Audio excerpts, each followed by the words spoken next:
কোরআনে কারীমের ভিতরে আল্লাহ রাব্বুল আলামিন বলছেন এই কথাটি এভাবে।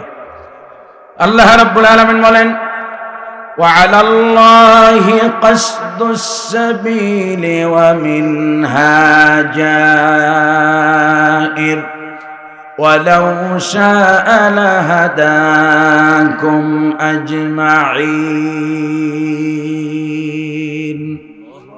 আল্লাহ তাআলা বলেন, আর আমি আল্লাহর উপর এটি দায়িত্ব তোমাদেরকে সোজা পথ, সঠিক পথ দেখিয়ে দেওয়া, যেখানে রয়েছে অসংখ্য অগণিত বাঁকা পথ, অসংখ্য অগণিত বাঁকা রাস্তার মধ্য থেকে সোজা রাস্তা দেখিয়ে দেওয়ার দায়িত্ব নিয়েছেন কে? আল্লাহ। কোরআনে কারীমের ভিতরে আল্লাহ রাব্বুল আলামিন অন্য জায়গায় বলেছেন, ইন্না আলাইনা লাল হুদা।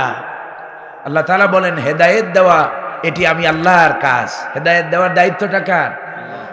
এই পৃথিবীতে যত নবী আসছেন, যত মুরসালিনগণ এসেছেন এই পৃথিবীতে, কোন নবী তার উম্মতের সামনে এই দাবি করেন নাই যে আমি তোমাদেরকে হেদায়েত দেব। কারণ হেদায়েতের মালিকানা কার? এই পৃথিবীতে কোন নবীকে হেদায়েতের মালিক বানানো হয় এবং নবীরা এটা দাবিও করেন। দেখেন, নবীরা যে হেদায়েতের মালিক নন তার কয়েকটা দৃষ্টান্ত দেওয়া যাবে। আমি মুকদ্দমায় বেশি কথা বলবো না, তাফসিরে চলে যাব। যেই কথাগুলো একেবারে না বললেই নয় সেই কথাগুলো আমি মুকদ্দমায় বলে এরপরে তাফসিরে যাব ইনশাআল্লাহ। সম্মানিত হাজিরিন, হযরতে ইব্রাহিম আলাইহিস সালামের দিকে যদি লক্ষ্য করি তাহলে বোঝা যাবে নবীরা যে হেদায়েতের মালিক নয় এটা বোঝানোর জন্য আমি এই দৃষ্টান্তটা আপনাদের সামনে পেশ করছি। হযরত ইব্রাহিম আলাইহিস সালাম তিনি আল্লাহর পয়গম্বর, কিন্তু তারই পিতা আযর তিনি মূর্তি পূজক। শুধু মূর্তি পূজাই করেন নাই, মূর্তি নিজে তৈরি করে বাজারে বিক্রি করতেন এবং মানুষকে মূর্তি পূজার প্রতি উৎসাহিত করতেন, ইন্সপায়ার করতেন। হযরত ইব্রাহিম আলাইহিস সালাম যখন আল্লাহ রাব্বুল আলামিনের পক্ষ থেকে ওহী পেলেন, ইলম পেলেন, হযরত ইব্রাহিম আলাইহিস সালাম তিনি দাওয়াত দিলেন তার পিতাকে।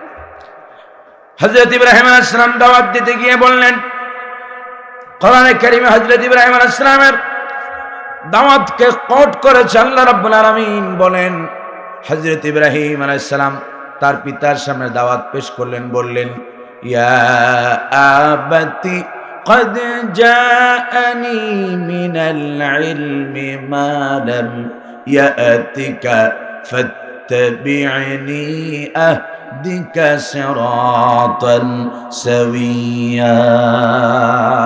الله أكبر। হযরত ইব্রাহিম আলাইহিস সালাম বললেন, ইয়া আবাতি قد جاءني من العلم, হে আমার পিতা, হে আমার আব্বা, আমার কাছে এমন জ্ঞান আসছে, মা লাম ইয়াতিক, যে জ্ঞান আপনার কাছে নাই, যে জ্ঞান আপনাকে দেওয়া হয় নাই। আমাকে এমন জ্ঞান দেওয়া হয়েছে, قد جاءني من العلم। এই জ্ঞান আসে কার পক্ষ থেকে? ইলম আসে কার পক্ষ থেকে? কোরআনে কারীম আল্লাহ রাব্বুল আলামিন যত জায়গায় জ্ঞানের কথা বলেছেন সব জায়গায় আল্লাহ রাব্বুল আলামিন এই ইলম শব্দ ব্যবহার করেছেন। সুবহানাল্লাহ বলবেন না? আল্লাহ রাব্বুল ইজ্জাত ওয়াল জালাল ইব্রাহিম আলাইহিস সালামকে আল্লাহ তাআলা যে জ্ঞান দিয়েছেন, ইব্রাহিম আলাইহিস সালাম সেই জ্ঞান দিয়ে দাওয়াত দিলেন যে আব্বা, আল্লাহ তাআলা আমাকে ইলম দিয়েছেন, সুতরাং আপনি আমার এই ইলমের অনুসরণ করেন, আমার কথাগুলো ফলো করেন, অনুসরণ করেন। যদি আপনি আমার কথা শুনেন, আহদিকা সিরাতান সাওয়িয়া, আমি আপনারে সোজা রাস্তা চিনায়া দেব। সুবহানাল্লাহ। হযরত ইব্রাহিম আলাইহিস সালাম বলেন না আমি আপনারে হেদায়েত দেব, বলছেন আমি আপনারে রাস্তা সিরাতান সাওয়িয়া আই সিরাতান মুস্তাকিমা, আমি আপনারে সরল সোজা পথ, রাইট ওয়ে, রাইট স্ট্রেট আমি আপনারে চিনায়া দেব। সুবহানাল্লাহ বিহামদি। কিন্তু হযরত ইব্রাহিম আলাইহিস সালামের পিতা তার দাওয়াত কবুল করছিলেন? কবুল করেন নাই। এমন কি সারা জীবন ইব্রাহিম আলাইহিস সালামের বিরুদ্ধে শত্রুতা করেছে। নমরুদ যখন ইব্রাহিম আলাইহিস সালামকে আগুনে ফালাইতে যাইয়া বাপের সহযোগিতা নিয়েছে। নাউযুবিল্লাহি মিন যালিক। হযরত ইব্রাহিম আলাইহিস সালাম তার পিতা জীবিত থাকাকালীন অবস্থায় তিনি তার পিতা হেদায়েতের পথ অনুসরণ করেন নাই, হেদায়েতের রাস্তা অনুসরণ করেন নাই।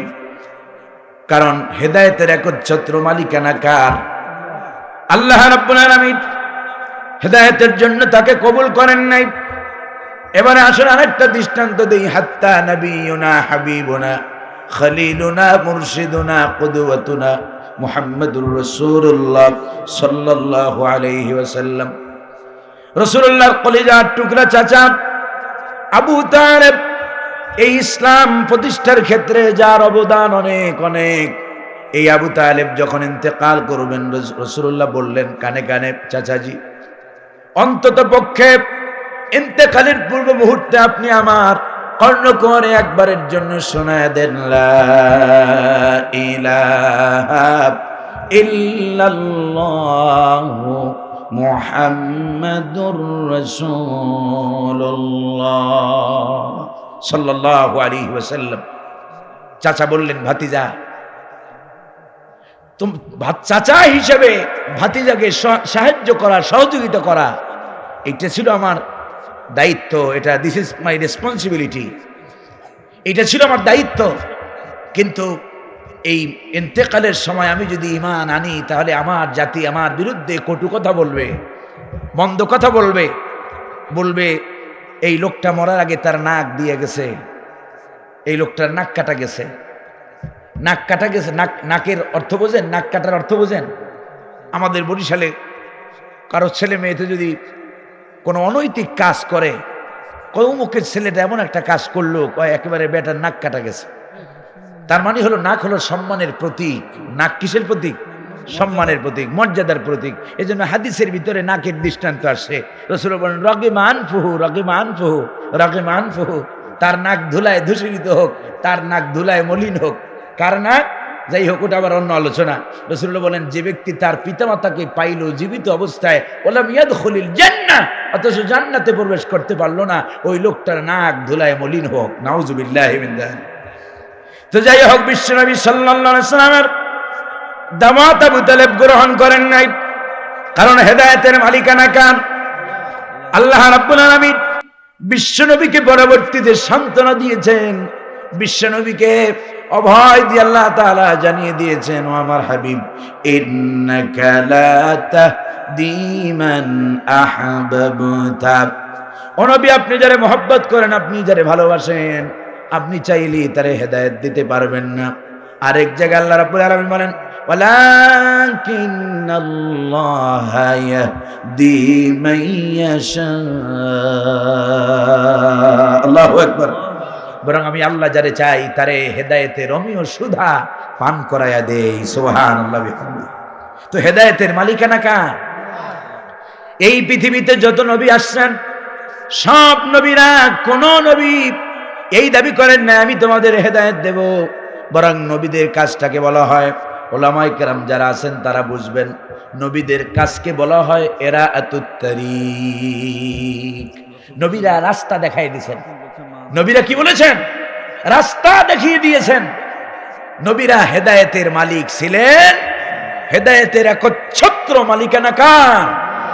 আজকে আমাদের দেশে এক শ্রেণীর তথাকথিত পীর নামের কলঙ্ক, ওরা বলে যে ওদের কাছে মুরিদ হইলি হেদায়েত পেয়ে যাবে। শুধু হেদায়েত না, ওরা ইদানিং জান্নাতের টিকিট বেচা শুরু করছে।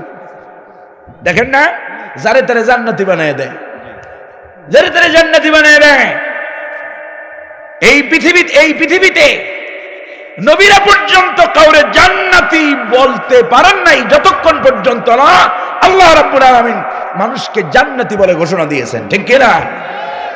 সম্মানিত হাজিরিন, যাই হোক, বিশ্বনবী মুহাম্মদুর রাসূলুল্লাহ সাল্লাল্লাহু আলাইহি সাল্লামকে আল্লাহ রাব্বুল আলামিন এই হেদায়েতের পথ নির্দেশের জন্য, পথ প্রদর্শনের জন্য, পথ প্রদর্শিকা হিসেবে, গাইড বুক হিসেবে, গাইডলাইন হিসেবে আল্লাহ রাব্বুল আলামিন তাকে দিলেন কোরআনে কারীমের মতো আজিম একখানা কিতাব, যেই কিতাব দিয়ে তামাম পৃথিবীর মানুষকে আল্লাহ রাব্বুল আলামিন হেদায়েতের রাস্তা দেখিয়েছেন। সুবহানাল্লাহ।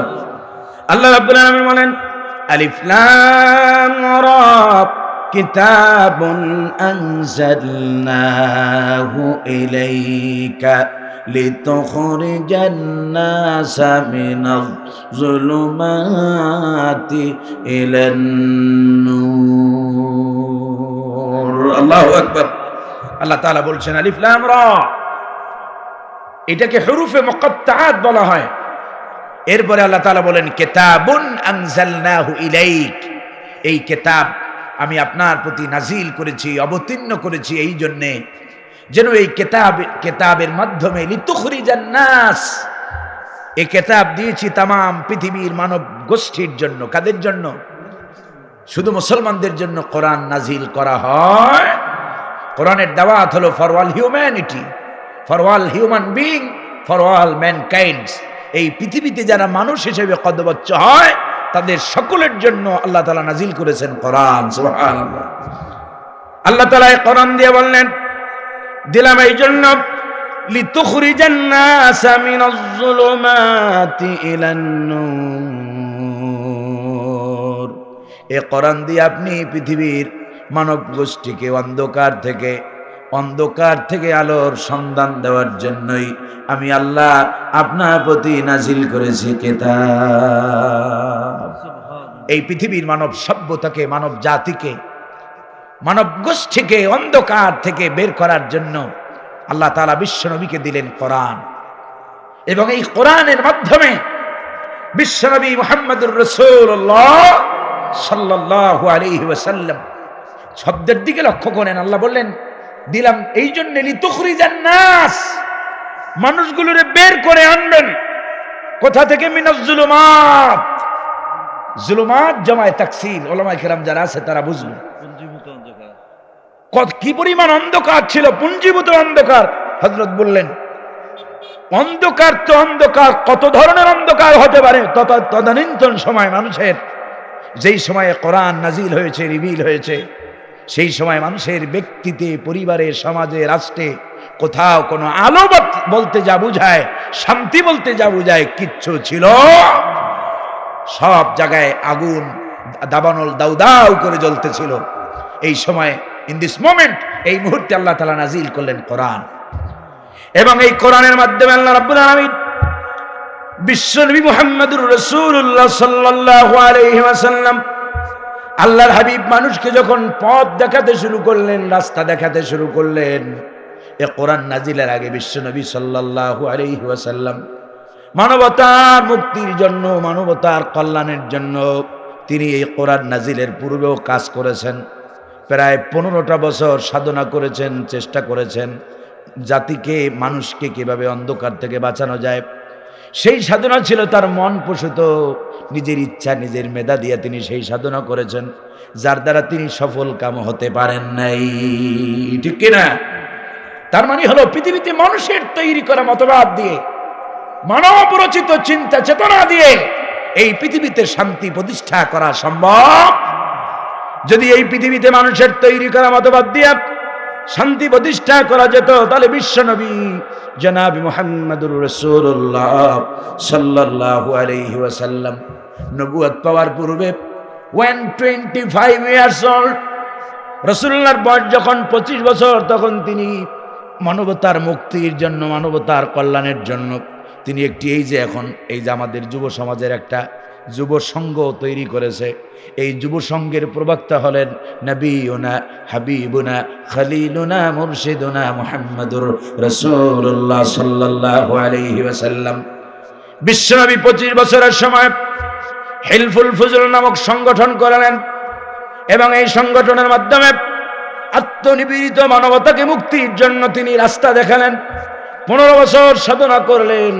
তার সাথে কতিপয় যুবক, সেই উন্নত কোয়ালিটি, উন্নত চরিত্রের যুবক হযরত সাইয়েদনা আবু বকর সিদ্দিক রাদিয়াল্লাহু তাআলা আনহুর মতো যুবকদের নিয়ে চেষ্টা করলেন, কিন্তু সেই চেষ্টায় তিনি সফল হন নাই, ব্যর্থ হয়েছেন। কারণ সেই চেষ্টা, সেই সাধনাটা ছিল তার সম্পূর্ণ নিজের ব্যক্তিগত। ঠিক কিনা? বিশ্বনবীকে আল্লাহ জানাই দিলেন মা কুনতা তাদরি মাল কিতাব, ও নবী এতদিন আপনি জানতেন না কিতাব কি জিনিস, কোরআন কি জিনিস, গাইড বুক কি জিনিস, গাইডলাইন কি জিনিস, এই জ্ঞান আপনার কাছে ছিল না। মা কুনতা তাদরি মাল কিতাব ওয়ালাল ঈমান, আপনি জানতেন না ঈমান কি জিনিস, ঈমানের ট্রেনিং কি জিনিস, এই ঈমানের ট্রেনিং আপনার ছিল না, কিতাবের ইলম আপনার ছিল না। যার কারণে আপনি সাধনা করেছেন, চেষ্টা করেছেন 15 বছর। এই 15 বছর আপনার চেষ্টা সাধনা 1% মানবতার কল্যাণে আসে নাই। আজকে আমি আপনারা দিলাম কিতাব, কিতাবুন আনজালনাহু ইলাইকা লিতুখরিজান নাসা মিনাজ যুলুমাতি ইলান নূর। আল্লাহু আকবার। আজকে আমি আপনারা দিলাম কিতাব। এই কিতাব দিলাম এই জন্য যেন তামাম পৃথিবীর মানব সভ্যতাকে আপনি যেন আলোর সন্ধান দিতে পারেন। বিশ্বনবী সাল্লাল্লাহু আলাইহি সাল্লাম এই কিতাবের মাধ্যমে যখন দাওয়াতি কার্যক্রম শুরু করলেন, অনলি 23 ইয়ার্স, মাত্র 23 বছরের ব্যবধানে বিশ্বনবী জনাবে মুহাম্মদুর রাসূলুল্লাহ সাল্লাল্লাহু আলাইহি ওয়াসাল্লাম সেই জাহালাতপূর্ণ সমাজটাকে এতটা এমন আলোর পথ দেখালেন, এমন আলোর রাস্তা দেখালেন। সেই জেহালাতের দৃষ্টান্ত তো আমাদের সবার জানা আছে। জেহালাত কাকে বলে? এই কোরআন যখন নাজিল হয়েছে সেই যুগটাকে আরবিতে বলা হয় আইয়ামে জাহিলিয়া, ইংরেজিতে যাকে এইজ অফ ইগনোরেন্স বলা হয়। যেই যুগে মানুষের নৈতিক অধঃপতন এতটা নিম্ন পর্যায়ে পৌঁছেছিল, নিজ স্ত্রীকে পুত্র সন্তান ধারণের জন্য পুরুষেরা পর পুরুষের কাছে দিয়ে আসতো। বলি নাউজুবিল্লাহ। সন্তান হলে পরে মেয়ে সন্তান হলে পরে মেয়ে সন্তান হলে পরে ওয়াইদা বুশিরা আহাদুহুম বিল উনসা, কোরআনে কারীম আল্লাহ তাআলা বলেন যখন তাদেরকে মেয়ে সন্তানের সুসংবাদ দেওয়া হতো, মেয়ে সন্তান হয়েছে এই সংবাদ যখন তাদের দেওয়া হতো, তাদের চেহারাটা কুৎসিত হয়ে যেত। এমনকি তারা এতটা রাগান্বিত হতো যে তাদের সন্তানগুলোরে তারা জীবন্ত মাটির ভিতরে গ্রথিত করে দিত। কি পরিমাণ মানবতার কি অবক্ষয় ঘটেছিল! সেই সমাজটাকে বিশ্বনবী এই কোরআনের মাধ্যমে এতটা আমূল পরিবর্তন আনলেন। ব্যক্তি জীবনে, পরিবার জীবনে, সমাজ জীবনে, রাষ্ট্রীয় জীবনে বিশ্বনবী পরিবর্তন করলেন। যেই মানুষগুলো ছিল এতদিন নারীর সতীত্বের জাম, 23 বছরের ব্যবধানে সেই মানুষগুলোরে নারীর সতীত্বের পাহারাদার বানায়া দিলেন। যেই মানুষগুলো ছিল অন্যের সম্পদের লুণ্ঠনকারী, অন্যের সম্পদ আত্মসাৎকারী, যেই মানুষগুলো অন্যের জীবন মুহূর্তের মধ্যে নিতে দিতে কুণ্ঠাবোধ করত না, সেই মানুষগুলো 23 বছরের ব্যবধানে বিশ্বনবী সাল্লাল্লাহু আলাইহি ওয়াসাল্লামের এই দাওয়াতের কারণে সেই মানুষগুলো পরবর্তীতে অন্যের জীবন বাঁচানোর জন্য নিজের জীবনটাকেও বাজি রাখলো। ঠিক কিনা? বিশ্বনবী এমন একটা আদর্শ সমাজ তৈরি করলেন, এমন একটা আদর্শ জাতি গঠন করলেন। বিশ্বনবী নিজে বক্তব্য দিতে গিয়ে বললেন, খায়রুল কুরুনি কারনি, সুবহানাল্লাহ, সর্বশ্রেষ্ঠ যুগ আমি নবী মুহাম্মদুর রাসূলুল্লাহ সাল্লাল্লাহু আলাইহি ওয়াসাল্লামের যুগ। কোরআন দিয়া বিশ্বনবী শান্তি প্রতিষ্ঠা করলেন এবং এই কোরআন দিয়া বিশ্বনবী সাল্লাল্লাহু আলাইহি ওয়াসাল্লাম যেই শান্তি প্রতিষ্ঠা করলেন, রাসূলুল্লাহর ওফাতের পরে খেলাফত আলা মানহাজিন নবুওয়া, রাসূলুল্লাহর রেখে যাওয়া আদর্শের উপরে যতদিন পর্যন্ত মুসলমানরা কোরআনটাকে তাদের শাসন ব্যবস্থার মূল মন্ত্র হিসাবে, মূল সংবিধান হিসেবে গ্রহণ করেছিল, যতদিন মুসলমানদের শাসন ব্যবস্থার মূল সংবিধান ছিল কোরআন, ততদিন পর্যন্ত পৃথিবীর মানুষ শুধু নয়, হাত্তান নামলাতু ফি হুজুরিহা, গর্তের ভিতরে থাকা পিপিলিকাটা পর্যন্ত কোরআনের শাসনাধীনে থাকার কারণে শান্তিতে আর নিরাপত্তার সাথে ছিল। ঠিক কিনা? বিশ্বনবী আদর্শ সমাজ তৈরি করলেন, আদর্শ জাতি গঠন করলেন এবং রাসূলুল্লাহর পরে সাহাবায়ে কেরাম রিদওয়ানুল্লাহি তাআলা আলাইহিম আজমাইন এই ধারা অব্যাহত রাখলেন। ভাইয়েরা আমার, হযরত ওমর ইবনুল খাত্তাব রাদিয়াল্লাহু তাআলা আনহু অর্ধ পৃথিবী শাসন করেছেন এই কোরআনের মাধ্যমে। মুসলমানদেরকে কোরআনের শান্তি কি জিনিস, সমৃদ্ধি কি জিনিস, উন্নতি কি জিনিস, অগ্রগতি কি জিনিস, তা মুসলমানেরা শুধু নয়, তামাম পৃথিবীর মানব সভ্যতা, মানব কুল টের পেয়েছিল যখন মুসলমানেরা কোরআনকে তাদের শাসন ব্যবস্থার মূল সংবিধান হিসেবে নিয়েছে। ঠিক কিনা? যে কোরআন দিয়া, ভাইরা আমার, খারাপ লাগতেছে আপনাদের? আমার গলাটা বসা, খুব অসুস্থ। এই অসুস্থ শরীর নিয়ে সেই ফজরের নামাজ পড়েই বেরিয়েছি। আইসা এখানে মাগরিব পড়লাম, এত দূরের পথ। এই জন্য মাঝে মাঝে লালমনিরহাটের কথা শুনলে যখন ফোন আসে যে হুজুর লালমনিরহাট থেকে, তখন মাঝে মাঝে মনে চায় যে দাওয়াত নেব না। পরে আবার চিন্তা করি, আহারে মাত্র তো আমার এই দেশে কত, আর এখান থেকে প্রায় 450-500 কিলো রাস্তা। সেই রাস্তা যদি আমি না যাই, সাহাবায়ে কেরাম দিক দিগন্তে ছড়িয়ে পড়েছেন, কোনো কিচ্ছু ছিল না।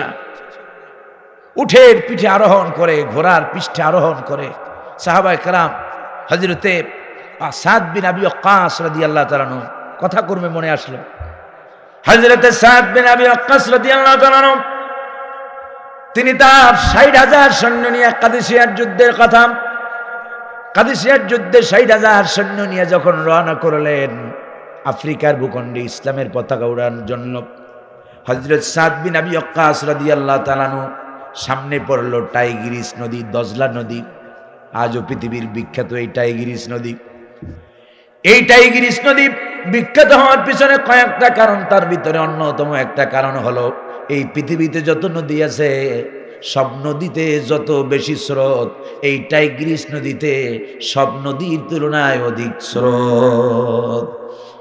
এইরকম নদীর সামনে পড়ল হযরত সাদ বিন আবি ওয়াক্কাস রাদিয়াল্লাহু তাআলা আনহু সাহাবায়ে কেরামদের উদ্দেশ্যে এক বক্তব্য দিলেন এবং তার সঙ্গী সাথীদের উদ্দেশ্যে বক্তব্য দিলেন।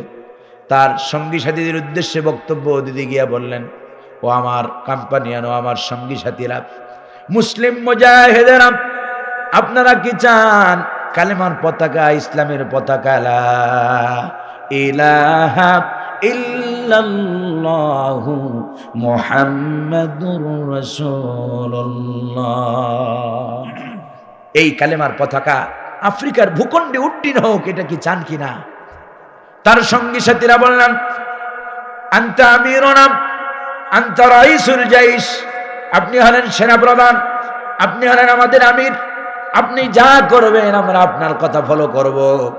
আমাদের ইচ্ছা হয় আল্লাহর দ্বীনের এই কালেমার পতাকাকে আমরা আফ্রিকার ভূখণ্ডেও উড্ডীন করব। সুবহানাল্লাহ। হযরত সাদ বিন আবি ওয়াক্কাস রাদিয়াল্লাহু তাআলা যখন বুঝতে পারলেন তার সঙ্গী সাথীদের এইরকম মনোবাসনা, এরকম চিন্তা চেতনা, তিনি তার সঙ্গী সাথীদেরকে বললেন, আমার সাথীরা, যেহেতু আমাদের ঈমান এত মজবুত, আপনাদের ঈমান এত মজবুত, তাই আমার সাথে পড়েন, নাহনু নাস্তাঈনু বিল্লাহি ওয়া নাতাওয়াক্কালু আলাইহি হাসবুনাল্লাহু ওয়া নি'মাল ওয়াকিল নি'মাল মাওলা ওয়া নি'মান নাসীর। এই দোয়া পড়ে হযরত সাদ বিন আবি ওয়াক্কাস 60,000 সৈন্য, তাদের সাথে থাকা ঘোড়া, অশ্বারোহী ঘোড়া, উট সবগুলো নিয়ে টাইগ্রিসের মতো দজলা নদী পাড়ি দিয়ে ওপার গেলেন। হযরত, লম্বা ঘটনা ভাইয়ারা আমার, যাই হোক, সেই হযরত সাদ বিন আবি ওয়াক্কাস রাদিয়াল্লাহু তাআলা যখন সমুদ্র পাড়ি দিয়া, নদী পাড়ি দিয়া যখন ওপারে চলে গেলেন, উপরে যাই আবার সৈন্য সমাবেশ ঘটালেন, সৈন্যরা সব একত্রিত হলো। হযরত সাদ জিজ্ঞেস করলেন, ও আমার সঙ্গীর সাথীরা, আপনারা আপনাদের সঙ্গী সাথী পাশে যে আছে তার দিকে লক্ষ্য করেন, আপনার সাথে থাকা লোকটা আছে কিনা, কেউ হারিয়ে গেছে কিনা, সমুদ্রের এর স্রোতের ভিতরে হারিয়ে গেছে কিনা। সবাই লক্ষ্য করে তাকায় দেখলো সৈন্য তো দূরের কথা, তাদের সাথে থাকা ঘোড়া, তাদের সাথে থাকা উট, একটা কোনো যন্ত্র তাদের সাথে থেকে হারায়া যায় নাই। সুবহানাল্লাহ। তাদের মধ্য থেকে একজন সৈন্য উঠে বললেন, আমির, আমি যেই পেয়ালায় পানি পান করতাম ওই পেয়ালাটা হারায় গেছে। হযরত সাদের সেই চমৎকার উদ্ধৃতি আজ ইতিহাসের পাতায় স্বর্ণাক্ষরে লিখিত আছে। হযরত সাদ রাদিয়াল্লাহু তাআলা আনহু বললেন, মুজাহিদের কোন জিনিস দরিয়া গ্রাস করতে পারে না। সুবহানাল্লাহ। একটু পরে দেখা গেল সমুদ্রের কিনারায় একটা আওয়াজ হলো, সেই আওয়াজের সাথে সাথে সেই পানি পান করার পাত্রটাও ফিরে এসেছে। সুবহানাল্লাহ। এরপরের ইতিহাস অনেক করুণ ভাইরা আমার। হযরত সাদ বিন আবি ওয়াক্কাস রাদিয়াল্লাহু তাআলা আনহু আফ্রিকার গভর্নরের কাছে চিঠি লিখলেন, আমরা এসেছি এখানে এই ভূখণ্ডে ইসলামের কালেমার পতাকা উড্ডীন করার জন্য। আফ্রিকার গভর্নর, তদানীন্তন সময়ে খ্রিস্টান গভর্নর, তিনি এই সাহাবীদের জন্য, সাহাবায়ে কেরাম ছিলেন তখন, সাদ বিন আবি ওয়াক্কাস রাদিয়াল্লাহু তাআলা আনহুর সাথে অনেক অসংখ্য সাহাবী ছিলেন। সাদ বিন আবি ওয়াক্কাস রাদিয়াল্লাহু তাআলা আনহুর কাছে আবার তিনি চিঠি লিখে জানায়া দিলেন, তাদের থাকার জায়গা ৬০,০০০ সৈন্যের থাকার জায়গা নির্ধারণ করে দিলেন এমন একটা জায়গা যেটা হলো আফ্রিকার সবচাইতে নিকৃষ্ট জঙ্গল। আজও ইতিহাসের পাতায় ঘোরপাক খায়, আজও ইতিহাসের পাতায় সোনালী অক্ষরে লেখা আছে। হযরত সাদ বিন আবি ওয়াক্কাস রাদিয়াল্লাহু তাআলা আনহু লম্বা একটা বক্তব্য দিলেন হায়াতের ব্যাপারে। হিংস্র জন্তু জানোয়ারকে সামনে রেখা বললেন, ইয়া আইয়াতুহাল হাসানাতু ওয়াসসাবা, হে বনের হিংস্র জন্তু জানোয়াররা, নাহনু আসহাবু রাসূলিল্লাহ সাল্লাল্লাহু আলাইহি ওয়াসাল্লাম, আমরা রাসূলুল্লাহর সাহাবী, আমরা এই ভূখণ্ডের ভিতরে আসছি আল্লাহর দ্বীনকে প্রতিষ্ঠার জন্য, আল্লাহর ইসলামের কালেমাকে উড্ডীন করার জন্য আমরা এই ভূখণ্ডে আসছি। সুতরাং তোমরা আমাদের সাহাবাদেরকে জায়গা ছেড়ে দিয়া, মুসলিম মুজাহিদদেরকে জায়গা ছেড়ে দিয়া অন্যত্র কোথাও চলে যাও। সুবহানাল্লাহ। ভাইরা আমার, সম্মানিত হাজিরিন, স্লোগান দিয়ে সময় নষ্ট করা যাবে না। সময় খুব অল্প, অনেক রাত পর্যন্ত ওয়াজ করাটা আমি পছন্দ করি না, এটা আমার ভিতরে যায় না।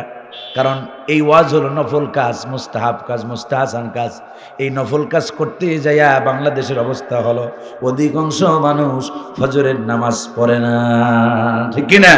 ফজরের নামাজ কাজা হয়ে যায়। তো এইটা হলো নফল, মুস্তাহাব, মুস্তাহাসান কাজ। এইটা করতে যেয়ে যদি আমাদের আসল ফরজ, যেটার প্রতি উদ্বুদ্ধ করার জন্য এই ওয়াজের আয়োজন, সেটাই যদি আমাদের না হয়, তাহলে এই ওয়াজ কইরা কোনো লাভ। এই জন্য আমি বলি, মাহফিলগুলোতে সব জায়গায় বলি যে আমারে যারা দাওয়াত দিবেন, দাওয়াত দিলে আমারে 9:30টার ভিতরে, সর্বোচ্চ 10টার ভিতরে মঞ্চ দিলে আমি ইনশাআল্লাহ 11:30টার মধ্যে আলোচনা করে আমি শেষ করতে পারবো। ভাইরা আমার, লম্বা চূড়া কথাও বলবো না। সাদ বিন আবি ওয়াক্কাসের এই বক্তব্য শুনে বনের জঙ্গলিরা, সেই বনের আশেপাশের মানুষেরা চিন্তা করলো, এই মানুষ না পাগল, এই জঙ্গলের হিংস্র জন্তু জানোয়ার, বাঘ, ভাল্লুক, সিংহ, সাপ, এরা নিয়ে এদের কথা বুঝবে। ভাইরা আমার, মুহূর্তের মধ্যে তারা ভিন্ন চিত্র দেখতে পেল। যেই চিত্র তারা দেখতে পেল, সাপ তার আন্ডা বাচ্চা নিয়া লাইন দিয়া, সিংহ তার আন্ডা বাচ্চা নিয়া, যে যার আন্ডা বাচ্চা নিয়া সাহাবাদেরকে জায়গা ছেড়ে দিয়া অন্যত্র চলে গেছে। ও মুসলমান, ভুলে গেছো আজ তোমাদের ইতিহাস, তোমাদের পূর্বপুরুষদের ইতিহাস ভুলে যায় আজ তোমরা লেলিন কালমার্স মাও সেতুমের পা চাটতেছ। আজ সামান্য দুনিয়ার ক্ষমতার জন্য বাতিলের পা চাটতেছ। সেই হযরত সাদ বিন আবি ওয়াক্কাস রাদিয়াল্লাহু তাআলা আফ্রিকার ভূখণ্ডের ভিতরে কালেমা পতাকা উড্ডীন করে দিলেন। আমরা সেই মুসলমান, ঠিক কিনা? আল্লামা একবার বলেছেন, দশত দশতে দরিয়া ভি না ছোড়ে, हमने पहर जुल्मत पेरिए दौरा दिए घोरे हमने। প্রান্তর তো প্রান্ত, আমরা সেই মুসলমান। দজলা নদীর মতো আতর ডেঞ্জারাস টাইগ্রিস নদী আমরা পাড়ি দিয়ে আমরা আফ্রিকার ভূখণ্ডে ইসলাম প্রতিষ্ঠা করা, আমরা সেই মুসলমান, ঠিক কিনা? আজকে সব হারাই গেছি। যাই হোক ভাইরা আমার, তো যাই, এই কথাগুলো যখন মনে পড়ে তখন আর ফিরেই না। আমি মাহফিল করি, এই যে আমাদের দাওয়াত দিছে যে সিফাত, এই সিফাত দাওয়াত দিয়ে বলতে পারবে না যে নোমানি ভাইরে 5টা টাকা আগে পাঠাইতে হইছে। বিশ্বাস করেন, ইসলামের কোরআনের কথা বলি, কোরআনের কথা যারা বলেন তাদের ভিতরে যদি কোরআনের এই আমল না থাকে, তাহলে জাতির ভিতরে কশ্চিন কালেও এর প্রভাব, যত ওয়াজ আপনি করেন রাত বিরাত 2টা 3টা বাজায়া, জাতির কোনো ফায়দা হবে? ভাইরে আমার, এখনো ওয়াজ মাহফিল নাই, এখনো আওয়াজ। এই যে একটু আগে বলতেছিলাম, বক্তা, শ্রোতা, আয়োজক কমিটি, কারো ভিতরে ইখলাস নেই। এর আয়োজক কমিটি মনে করে যারা কন্ট্যাক্ট করে, এরা হলো বাংলাদেশের সবচেয়ে টপ লেভেলের বক্তা, এরা হলো টপ লেভেলের আবল। কিন্তু আমি কোরআন সামনে নিয়ে বলতে পারি, যারা চুক্তি ভিত্তিক মাহফিলে আসে, দেখবেন যারা চুক্তি করে 60,000, 70,000, 80,000 টাকা না দিলে যাবে না। এই ধরনের চুক্তিভিত্তিক যারা, সেটা আমার এই বিগত 9 বছরের অভিজ্ঞতা এই তাফসীরের ময়দানে আমি 100% সিউরিটি দিয়ে বলতে পারি, এটা একটাও কোরআন সুন্নাহর জ্ঞান সম্পন্ন একটাও সেরকম আলেম নয়। এদের কাজ হলো কণ্ঠ বেচা, এদের কাজ হলো কি?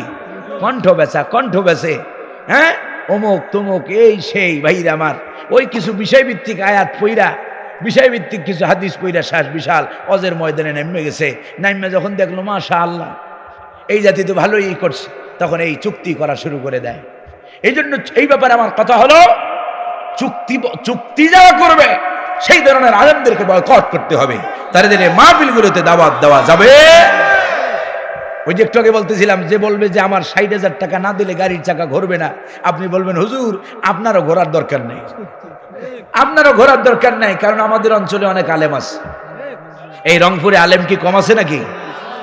আমি বলি আপনাদেরকে, ইখলাসের জন্য বলি, মাহফিল আয়োজক কমিটিদেরকে বলবো, অনেক দূর থেকে অনেক ভাইরাল বক্তা আনা রাখবে না, অঞ্চল থেকে মুহাক্কিক, ভালো মুআদ্দেব, ভালো আলেম কে আছে তারে আনো, তারে আইনা কথা শোনো, যার কথা শুনলে আমল হবে।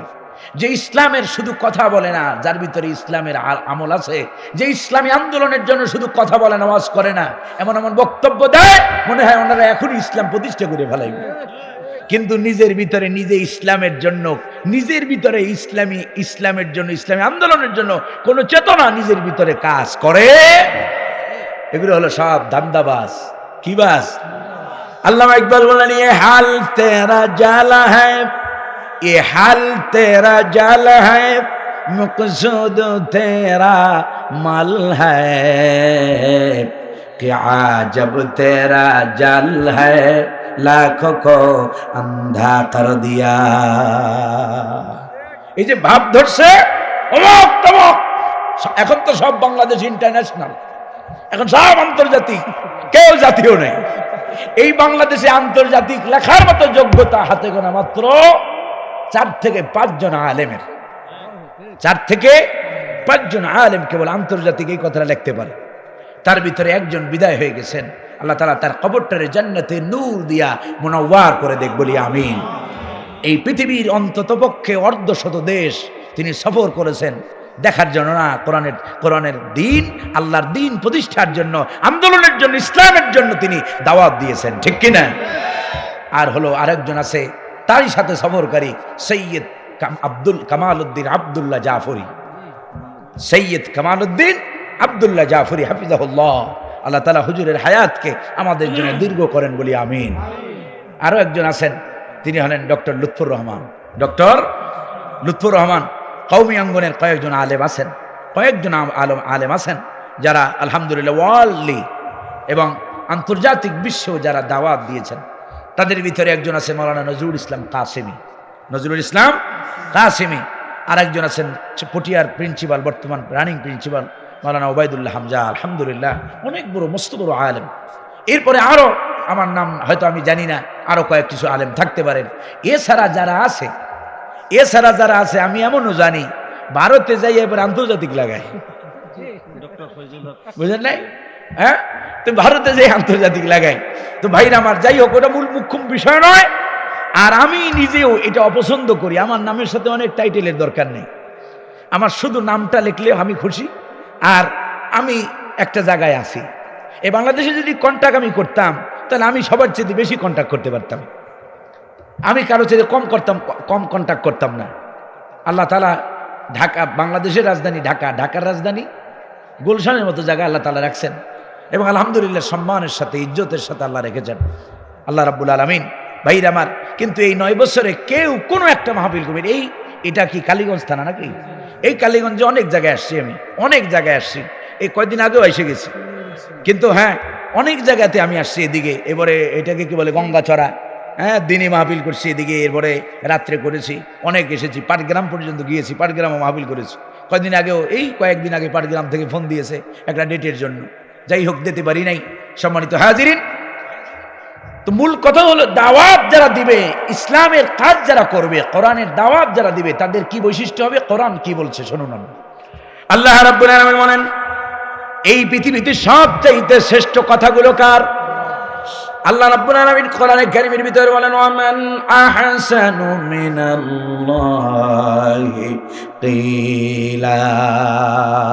আল্লাহু আকবার।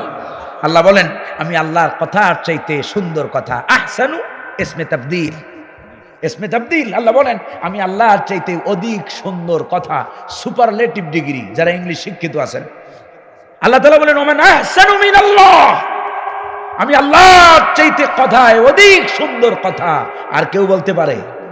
ওয়ামান আসদাকু মিনাল্লাহি হাদিসা। আহসানু, আসদাকু, দুটোটাই ইসমে তাবদীল। আল্লাহ বলেন আমি আল্লাহর চাইতে অধিক সত্যবাদী আর কেউ আছে? এই পৃথিবীতে সবচাইতে সত্য কথা কার? সবচাইতে সুন্দর কথা কার? আর আল্লাহর এই কথাগুলো যারা বলেন আল্লাহ রাব্বুল আলামিন তাদের ব্যাপারে বলেন ওয়ামান আহসানু কাওলাম মিম্মান দাআ ইলাল্লাহি ওয়া আমিলা সালিহান ওয়া ক্বালা ইন্নানি মিনাল মুসলিমিন। আল্লাহু আকবার। ওয়ামান আহসানু কাওলাম মিম্মান দাআ ইলাল্লাহ, আর তার কথার চাইতে অধিক সুন্দর কথা, অধিক উত্তম কথা কার হতে পারে? মিম্মান দাআ ইলাল্লাহ, যে মানুষদেরকে কার দিকে ডাকে? কার দিকে ডাকে? আমরা কার দিকে ডাকি ভাইরা আমার? এরপরে শুধু ডাকলে হবে না, শুধু ডাকলে হবে না, পরবর্তীতে বক্তার সিফাত আল্লাহ আলোচনা করতেছেন। ওয়া আমিলা সালিহান ওয়া ক্বালা ইন্নানি মিনাল মুসলিমিন। আল্লাহু আকবার। ওয়া আমিলা সালিহান, কন্ডিশন দিয়েছেন, মাশাআল্লাহ আপনি আমাদের সাহায্য করবেন। এই যে আল্লাহ কন্ডিশন দিলেন যে বক্তা শুধু দায়ী, শুধু আমি আল্লাহর দিকে দাওয়াত দিলেই এরকম নয়, বরং দায়ীকে নিজেকে ভালো কাজ করতে। আতা'মুরুনা আন-নাসা বিল বিররি ওয়া তানসাউনা আনফুসাকুম ওয়া আনতুম তাতলুনাল কিতাবা আফালা তা'কিলুন। আল্লাহু আকবার। আতা'মুরুনা আন-নাসা বিল বির, মানুষদের ভালো ভালো কাজের কথা বলো, মানুষদেরকে ভালো কথা বলো, ভালো কাজের দিকে ইন্ডিকেট করো, দিক নির্দেশনা দাও। অথচ ওয়াতানসাউনা আনফুসাকুম, আর নিজেরাই সেটা ভুলে যাও। নিজে নামাজ প্রতিষ্ঠার কথা বলে কিন্তু নিজে নামাজ পড়েও না। এই জন্য আমি মাঝে মাঝে বলি এত রাত পর্যন্ত মাহফিল হয় আমার দেশে, গভীর রাত 2টা 2:30 পর্যন্ত মাহফিল হয়। এরপরে শ্রোতা যায় ঘুমায় বাড়িতে, বক্তা ঘুমায় গাড়িতে, মাঝখান দিয়া সব ভাইরা আমার। যাই হোক, আল্লাহ রাব্বুল আলামিন এই যে দায়ীদের ব্যাপারে, দায়ীদের শুধু ভালো কাজের কথা দায়ীরা বলবে না, বরং ওই যে কাজ করবে, যেই কাজের কথা বলবে সেই কাজ অনুযায়ী সে নিজেও আমল করতে হবে, ঠিক কিনা? ইসলামী আন্দোলনের ব্যাপারে এমন ওয়াজ করে, যদি জিজ্ঞেস করি ভাই ইসলামী আন্দোলন কি কোন পর্যায়ে আছেন, কয় আসি সবাই লগে, আসি সবাই লগে। হ্যাঁ, উনি ডাইনে বামে সব জায়গায় সবার দেখায় আছে। ভাইরা আমার, ওই যে একটু মার্কেট পাওয়ার জন্য, একটু ওয়াজে দাওয়াত পাওয়ার জন্য, এইটা হলো ওই যে আল্লামা ইকবালের শের দিয়ে বুঝাইলাম যেটা আপনাদের। যাই হোক ভাইরা আমার, যারা দায়ী হবেন, এই পৃথিবীর শ্রেষ্ঠ দায়ী হলেন মুহাম্মদুর রাসূলুল্লাহ সাল্লাল্লাহু আলাইহি ওয়াসাল্লাম। গলাটা যদি ভালো থাকতো একটু কথা বললে মজা পাইতাম। দোয়া করেন আল্লাহ যেন ভালো করে দেয়, বলি আমিন। ভাইরা আমার, বিশ্বনবী হলেন পৃথিবীর শ্রেষ্ঠ দায়ী। আল্লাহ তাআলা রাসূলকে দায়ী বলেছেন, ওয়া দাঈয়ান ইলাল্লাহি বিইজনিহি ওয়া সিরাজাম মুনীরা। কেমন দায়ী বিশ্বনবী? দাওয়াত দিলেন খাদিজাকে, উম্মুল মুমিনিন খাদিজাতুল কুবরা রাদিয়াল্লাহু তাআলা আনহাকে কোরআন পায়া দাওয়াত দিলেন। হযরত খাদিজা একবারের জন্য চিন্তা ফিকির কিচ্ছু করেন নাই, বরং বললেন ইয়া রাসূলুল্লাহ, আগে থাকতেই ভেবেছি আমার হাবিব, আমার মুহাম্মদ সাল্লাল্লাহু আলাইহি ওয়াসাল্লাম তিনি কোনো সাধারণ মানুষ নন। আমি আপনার দিকে লক্ষ্য করেছি, এই 25 বছর যাবত আমি আপনার দিকে খেয়াল করেছি, লক্ষ্য করেছি। আপনারে দিয়া ব্যবসা সামলাইছি, আপনারে স্বামী হিসেবে নিয়ে আমি আপনার জীবনের ভিতরে যতদিন আপনাকে আমি দেখেছি, এই পৃথিবীতে সব চাইতে শ্রেষ্ঠ মানুষ হিসাবে আমি আপনারে পেয়েছি। সাথে সাথে কালেমা পড়ে মুসলমান হয়ে গেলেন। ভাইয়েরা আমার, হযরত আবু বকর সিদ্দিক রাসূলুল্লাহ সাল্লাল্লাহু আলাইহি ওয়াসাল্লামের বোজম ফ্রেন্ড বলে ইংরেজিতে, সবচাইতে নিকটতম বন্ধু, সবচাইতে কাছের বন্ধু। একটা বন্ধুকে চিনতে ভুল করার কথা নয়। ভাইয়েরা আমার, হযরত আবু বকরের কাছে দাওয়াত পেশ করলেন বিশ্বনবী, ওয়া দাঈয়ান ইলাল্লাহি বিইজনিহি ওয়া সিরাজাম মুনিরা, কেমন দায়ী বিশ্বনবী। রাসূলুল্লাহ সাল্লাল্লাহু আলাইহি ওয়াসাল্লাম দাওয়াত পেশ করলেন। আবু বকর বললেন, ইয়া রাসূলুল্লাহ, ইয়া হাবিবাল্লাহ, সারা জীবন বুঝতে পেরেছি আমার বন্ধু মুহাম্মদ সাধারণ কোনো মানুষ হবে না, অবশ্যই আপনি আল্লাহর পয়গম্বর, অবশ্যই আপনি আল্লাহর রাসূল। আমি ঈমান আনলাম লা ইলাহা ইল্লাল্লাহু মুহাম্মাদুর রাসূলুল্লাহ সাল্লাল্লাহু আলাইহি ওয়াসাল্লাম। এই হলো দায়ী। এরপরে আরো অনেক দৃষ্টান্ত আছে। ভাইয়েরা আমার, রাসূলুল্লাহ সাল্লাল্লাহু আলাইহি ওয়াসাল্লামের কাছে হযরতে যায়েদ রাদিয়াল্লাহু তাআলা আনহু যখন আসলেন, এই অনেক লম্বা ইতিহাস, এই ঘটনা যদি আমি বলি আর তাফসীর শেষ করতে পারবো না। সম্মানিত হাজিরিন, যাই হোক, এই পৃথিবীতে শ্রেষ্ঠ দায়ী হলেন মুহাম্মদ সাল্লাল্লাহু আলাইহি ওয়াসাল্লাম। শুধু বিল কাউলি নয়, কথায় নয়, বিল আমালি, কাজেও পরিচয় দিয়েছেন, ঠিক কিনা? এই জন্য দায়ী যারা হবে, এবং বিল কাউলি ওয়াল আমাল, কথা কাজের সাথে মিল থাকতে হবে, ঠিক কিনা? আল্লাহ তাআলা বোঝার তৌফিক দান করেন, বলি আমিন। সম্মানিত হাজিরিন, যাই হোক, বলতেছিলাম কোরআনের কথা। কোরআনের যেই শান্তি সাহাবায়ে কেরাম রিদওয়ানুল্লাহি তাআলা আলাইহিম আজমাইন এবং বিশ্বনবী প্রতিষ্ঠা করলেন, সেই শান্তি আজ আর মুসলমানদের মধ্যে আছে। কিন্তু কোরআন একই রকম আছে না নাই? কোরআন একই রকম থাকার পরেও সেই শান্তি মুসলমানদের মধ্যে না থাকার একমাত্র কারণ হলো কোরআনের দাওয়াত, কোরআনের শিক্ষা থেকে ছিটকে পড়েছি আমরা মুসলমানেরা, দূর থেকে অনেক দূরে, ঠিক কিনা? সাহাবায়ে কেরাম কোরআনকে যেভাবে নিয়েছেন আমরা সেইভাবে নেই। আমরা কোরআন মানি মনে করি যে এই কোরআন শরীফ তো আসছে খালি নামাজের পরে, নামাজের মধ্যে তেলাওয়াত করব, আর ফজরের পরে দামি দামি যে সূরাগুলো আছে, সূরা ইয়াসিন পড়বো, এরপরে আসরের পরে নাবা পড়বো, মাগরিবের পরে ওয়াকিয়া পড়বো, এরপরে এশার পরে মুলক পড়ে, এরপরে ঘুমাইতে যাব, সোজা মরে গেলে সোজা জান্নাতে চলে যাব, ঠিক না ভাই? কিন্তু কোরআন শুধুমাত্র, কোরআন নট অনলি ফর রিসাইটেশন, শুধু এইরকম তেলাওয়াত করে জান্নাতে যাও। তেলাওয়াতের কথা যদি বলি, তাও এখানে যত ভাই আছেন, আমি তো এটা কমন কথা, এই কথাগুলো সব জায়গায় আমি বলি। আমি চাই কোরআনের দাওয়াত, এমন কোন ঘর থাকবে না যেই ঘরে আল্লাহর কোরআনের দাওয়াত পৌঁছবে না, ঠিক কিনা ভাইরা আমার? কোরআনের শান্তি যদি পেতে চান, আল্লাহর কোরআন জানতে হবে আমাদেরকে, ঠিক কিনা? আল্লাহর কোরআন শিক্ষা করা মুসলমানদের উপরে ফরজ করেছেন কে? এই ফরজ শুধু হুজুরদের জন্য নয়, সবার জন্য। যে পড়েছে লা ইলাহা ইল্লাল্লাহু মুহাম্মাদুর রাসূলুল্লাহ, কোরআন শিখতে হবে। 2 নম্বর, কোরআন শুধু শিক্ষা খালি ওই রকম তেলাওয়াত করে জান্নাতে যাওয়ার জন্য নয়। কোরআন এসছে আপনার আমার জীবনকে পরিবর্তনের জন্য। এ কোরআন দিয়ে আমাদের জীবন সাজাতে হবে। এ কোরআনে কারীমের ভিতরে যা আছে তা আমাদের ব্যক্তিতে, পরিবারে, সমাজে, রাষ্ট্রে, আমাদের জীবনে যা প্রয়োজন সব কোরআন শরীফে আছে না নাই? সব দিয়ে আমাদের জীবনটা সাজাইতে হবে। 2 নম্বরে বললাম, 1 নম্বরে বললাম কোরআন পড়ার কথা, 2 নম্বরে কোরআন বোঝার কথা, 3 নম্বরে যা পড়বো, যা বুঝবো তা দিয়ে আমাদের গোটা জীবন যদি সাজাই, তাহলে আল্লাহ তাআলা আমাদেরকে সুসংবাদ দিচ্ছেন। আল্লাহ রাব্বুল আলামিন বলেন, ফামান তাবিআ হুদায়া ফালা খাউফুন আলাইহিম ওয়ালা হুম ইয়াহজানুন। আল্লাহু আকবার। ফামান তাবিআ হুদায়া, যারা কোরআন পড়বে, বুঝবে, এরপরে আমল করবে। যদি রাসূলুল্লাহর ভাষা দিয়ে বলি, তাবিআ বলতে কি বোঝায়? অনুসরণ আপনি কখন করবেন? কোরআন আগে জানবেন, কোরআন আগে বুঝবেন, কোরআন এরপরে অনুসরণ আসবে, ঠিক কিনা ভাইরা আমার? কোরআন যদি আপনি না জানলেন, না শিখলেন, অনুসরণ করবেন কেমন? এ কোরআনের আইন মানবেন কেমনে?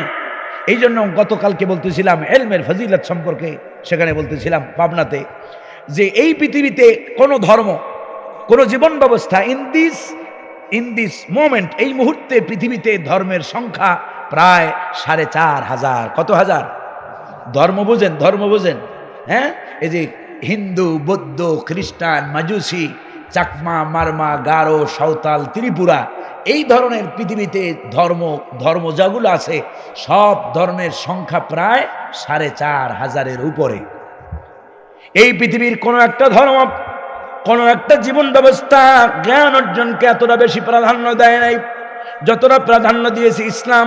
ইসলামের প্রথম কথাই হলো, কোরআনের প্রথম কথাই হলো ইকরা বিসমি রাব্বিকাল্লাযী খালাক। মানবতার কল্যাণ কিসে হবে সব চাইতে ভালো জানেন কে? মানুষের কল্যাণ কিসে এটা ভালো জানেন কে?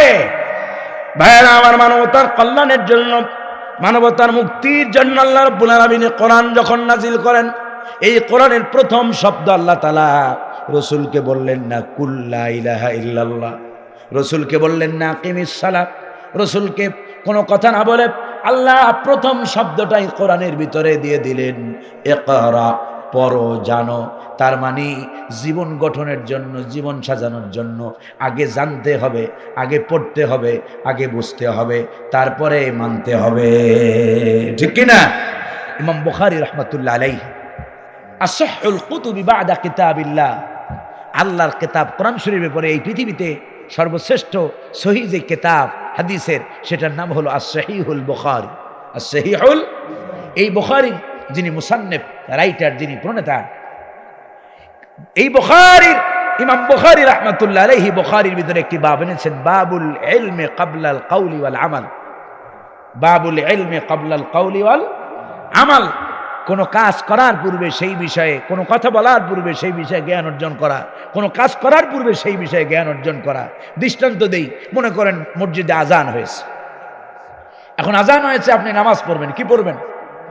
কিন্তু আপনি আজান হলে শুধু নামাজ, ডাইরেক্ট নামাজ পড়লে হবে না? নামাজের আগে আরো কিছু কাজ আছে, আরো কিছু কাজ আছে না নেই? কারণ হলো আল ওযু মিফতাহুস সালাত ওয়াস সালাতু মিফতাহুল জান্নাহ। অজু হলো নামাজের চাবি, অজু ছাড়া নামাজে ঢোকা যায়?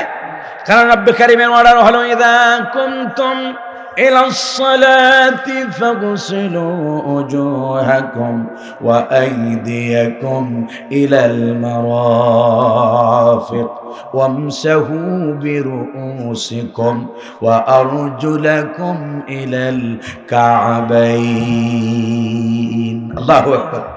ইযা কুনতুম ইলাস সালাহ, যখন নামাজের জন্য প্রস্তুতি নেবে, নামাজের জন্য যখন দণ্ডায়মান হবে, তখন ফাগসিলু উজুহাকুম, তোমরা তোমাদের মুখমণ্ডলকে ধৌত করো, ওয়া আইদিয়াকুম ইলাল মারাফিক, তোমাদের হাতকে কনুই পর্যন্ত ধোও, ওয়ামসাহু বিরুউসিকুম, তোমাদের মাথা মাসেও করো, ওয়া আরজুলাকুম ইলাল কা'বাইন, পা টাকনু পর্যন্ত ধৌত করো। তার মানে হলো নামাজের আগে আগে ওযু করতে হবে, ঠিক কিনা? এখন ওযু করতে হবে এই কথা বললে শুধু হাত মুখ চোখ কান ধুইলি ওযু করা যায়? ওযু করার জন্য ওযু শিক্ষাটা, এটা হলো ওযু করার আগের ইলম, ঠিক কিনা? এই ইলম অর্জন করা ওযুর আগের ফরজ। তার মানে ঈমান আনার আগে তোমাকে জানতে হবে, ঈমান আনলে বলে মূর্তির সামনে মাথা নত করা যাবে না। ঈমান আনলে বলা যাবে না দেবী আসছে বলে সমাজে শান্তি আসবে, ঠিক কিনা? এই কথা কোনো ঈমানদার মুমিন যদি বলে তার ঈমান থাকবে? ভাইরা আমার, এই পাগলেরা কিচ্ছু বোঝে না, জানে না। কয়টা ভোট পাওয়ার জন্য যাইয়া মন্দিরেও মাথা ঢুকায়, মসজিদেও মাথা ঢুকায়, ঠিক কিনা? এখন সেই মৌসুম আছে, দেখবেন ওযু নাই, গোসল নাই, মসজিদের পাশ দিয়ে যাচ্ছে, টুপি মাথায় থাক আর না থাক, ওই যে শিয়েন মুসা রুমাল এই থেকে পকেট থেকে বাইর করে কপালের মধ্যে বাঁধতে দিয়া, ওযু থাক আর না থাক, আর ওযুর কপালে যা হয় হোক, এরপরে যাইয়া মসজিদের মধ্যে ইমাম সাহেবের লগে দাঁড়ায় যায়, ঠিক কিনা? ওর নামাজ কি আল্লাহরে পাওয়ার জন্য না ভোট পাওয়ার জন্য? আর এই যে মন্দিরে যাওয়া কিসের জন্য? ভোট পাওয়ার জন্য। কিন্তু এই মন্দিরে যাই যে ঈমান হারাইলো, সব আমও গেছে, সালাও গেছে, ঠিক কিনা ভাইরা আমার? তার মানে হলো ঈমান, ইলম অর্জন করাটা সব ফরজের, কোরআনের জ্ঞান অর্জন করাটা সব ফরজের আগের। ফরজ করেছেন কে? কোরআনে কারীমের ভিতরে আল্লাহ রাব্বুল আলামিন বলেন, যারা নিজেদেরকে মুসলমান বলে পরিচয় দেয়, মুসলমান বলে দাবি করে, অথচ কোরআন পড়তে পারে না, আল্লাহ রাব্বুল আলামিন বলেন আল্লাযীনা আতাইনাহুমুল কিতাবা ইয়াতলুনাহু হাক্কা তিলাওয়াতি, আমি যাদেরকে কিতাব দিয়েছি, আমি যাদেরকে কোরআন দিয়েছি, এই কোরআনের প্রতি তাদের এক নম্বর দায়িত্ব হলো এই কোরআনের যথাযথ হক আদায় করে এই কোরআনে কারীমের তেলাওয়াত তারা করবে।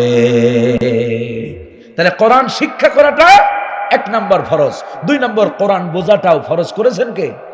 আমাদের দেশের চিন্তা চেতনা হলো যে কোরআন বোঝা এটা আমাদের কাজ না, এটা মোল্লা মাওলানাদের কাজ, এটা হুজুরদের কাজ, হুজুররাই খালি কোরআন বুঝবে, অন্যরা কেউ কোরআন বোঝার দরকার নাই। এই চিন্তা চেতনার জন্য আমরা হুজুররাও দায়ী।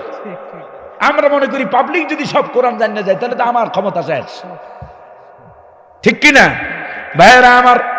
সাহাবায়ে কেরাম যখন ঈমান এনেছেন, সাহাবায়ে কেরাম ঈমান আনার সঙ্গে সঙ্গে সাহাবায়ে কেরামদেরকে কোরআনের তালিম দিয়েছেন বিশ্বনবী মুহাম্মদুর রাসূলুল্লাহ সাল্লাল্লাহু আলাইহি ওয়াসাল্লাম। যখন ঈমান এনেছেন তখনই কোরআন শিক্ষার ব্যবস্থা করেছেন। এই জন্য মুসলমান পৃথিবীতে যারা দাবি করে মুসলমান, কোরআন জানো না, তোমার এই মুসলমানিত্ব আল্লাহর কাতারে আল্লাহর কাছে টেকবে না, ঠিক কিনা? এই জন্য 1 নম্বর কোরআন। আমরা আলোচনার মূল যে বিষয়, এই কথাগুলো মনে রাখবেন। আল্লাহর কোরআন শিখতে হবে। নর নারী প্রতিটি মুসলমান কালেমা পড়নে ওরা মুসলমানের উপরে কোরআন শিক্ষা বাধ্যতামূলক, ঠিক কিনা? কোরআন না শিখলে মুসলমান বলে পরিচয় দেওয়ার মতো তোমার কোনো অধিকার নাই। 2 নম্বরে কোরআন বোঝাও লাগবে, কারণ আল্লাহ তাআলা বলেন আফালা ইয়াতাদাব্বারুনাল কুরআনা ওয়ালাউ কানা মিন ইনদি গায়রিল্লাহ লাওয়াজাদু ফীহি ইখতিলাফান কাসীরা। আল্লাহ বলছেন why they can not research the holy Quran. কেন তারা কোরআন নিয়ে গবেষণা করে না, চিন্তা করে না? কোরআন নিয়ে ভাবতে হবে, চিন্তা করতে হবে, গবেষণা করতে হবে। এটা কি, কেন দিলেন, ঠিক কি না ভাইয়েরা আমার? আপনার একটা প্রেসক্রিপশন ডাক্তার ধরায়া দিল, আপনি যদি এই প্রেসক্রিপশন নিয়ে বাড়িতে যান আর আলমারির সর্বোচ্চ আসনে রাইখা দেন, আর যদি সেইটা মাঝে মাঝে খালি বের করে পড়েন, কিন্তু সেইটা দিয়ে ঔষধ যদি না খান, তাহলে আপনার রোগ সারবে না বাড়বে? এ কোরআন হলো আল্লাহর পক্ষ থেকে প্রেসক্রিপশন। এই মানব সমাজটা অসুস্থ সমাজের জন্য, এই অসুস্থ সমাজ, অসুস্থ মানবতাকে সুস্থ করার জন্য আল্লাহর পক্ষ থেকে এজ এ প্রেসক্রিপশন হিসেবে আল্লাহ তাআলা দিলেন কোরআন। এই কোরআন যদি শুধু পড়েন আর চুমা খান, তাহলে আপনার আমার সমস্যার সমাধান হবে না, ঠিক কিনা? এই কোরআন যেমন পড়বো, হ্যাঁ কোরআন এমন একখানা কিতাব, ভুল বোঝার কোনো কারণ নাই, যেটা শুধু রিডিং পড়লেও না বুঝে পড়লেও প্রতিটি অক্ষরের বদৌলতে 10-10টা নেকি বান্দার আমল নামায় লিখে দেয় কে?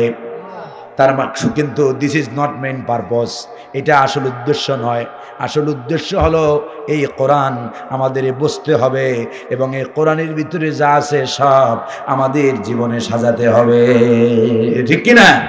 যদি কেউ কোরআন পড়ে, কোরআন বোঝে, কোরআন দিয়ে জীবনটা সাজায়, আল্লাহ রাব্বুল আলামিন কিয়ামতের দিন সেই বান্দাকে বলবেন উদখুলুল জান্নাহ লা খাউফুন আলাইকুম ওয়ালা আনতুম তাহজানুন। আল্লাহু আকবার।